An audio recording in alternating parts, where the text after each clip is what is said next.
大家好，我是小鹅。今天用糯米粉来分享好吃的全程手不沾面，软糯多层，又嚼又香。首先我们准备300克糯米粉，倒入大盆中，再加1勺白糖，白糖可加可不加，喜欢吃甜的我们就多加一点。再倒入400毫升凉水，搅拌成顺滑没有颗粒的糊状。糯米粉的吃水性不同，所以说水的用量大家可以酌情调整。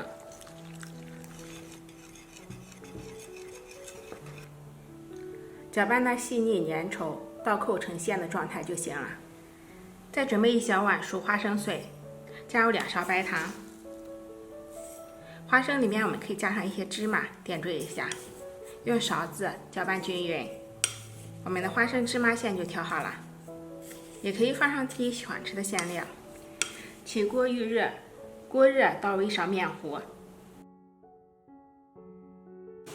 再端起锅，迅速的把面糊摇晃均匀，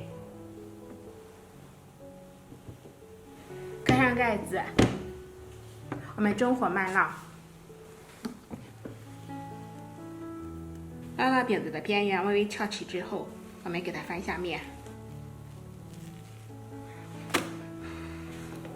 烙到饼子表面微微鼓起时，刷上1层油。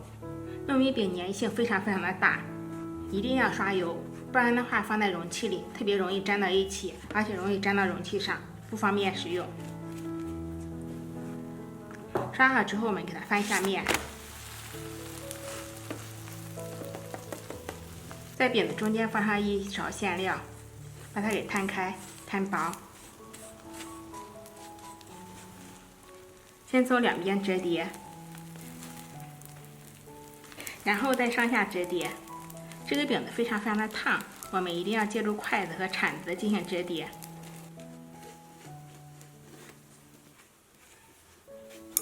卷好之后我们再烙一下，